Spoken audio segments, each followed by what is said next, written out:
Donor darah dilaksanakan di halaman Masjid Darus Salihin di Idi Raya, Aceh Timur.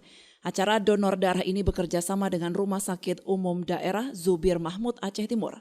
Acara digelar dari pukul 8 pagi hingga pukul 4 sore. Hingga saat ini sudah 60 kantong darah terkumpul.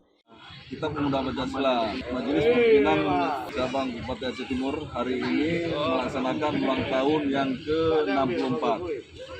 Ini kita respon seperti biasanya setiap ada momen ulang tahun Pemuda Pancasila keseluruhan, kita selalu membuat agenda donor darah. Dan donor darah hari ini kita libatkan semua pengurus anak cabang dan ranting-ranting yang ada di Aceh Timur untuk dapat berkontribusi merayakan hari ulang tahun Pemuda Pancasila.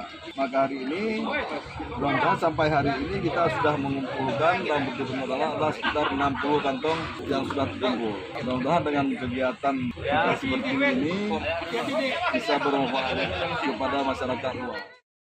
Hingga menjelang siang, masyarakat masih antusias mendonorkan darahnya, di mana saat ini stok darah masih sangat minim di Rumah Sakit Umum Daerah Zubir Mahmud dan puskesmas pembantu di seluruh Aceh Timur.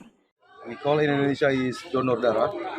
I think donor darah ini sangat bagus untuk tubuh kita. It's good for healthy us. We share, kita berbagi darah kita untuk yang membutuhkannya karena tubuh kita ini tidak selalu bagus dengan darah. So we share to somebody else for blood. So thank you for Pemuda Pancasila. They make this event untuk donor darah.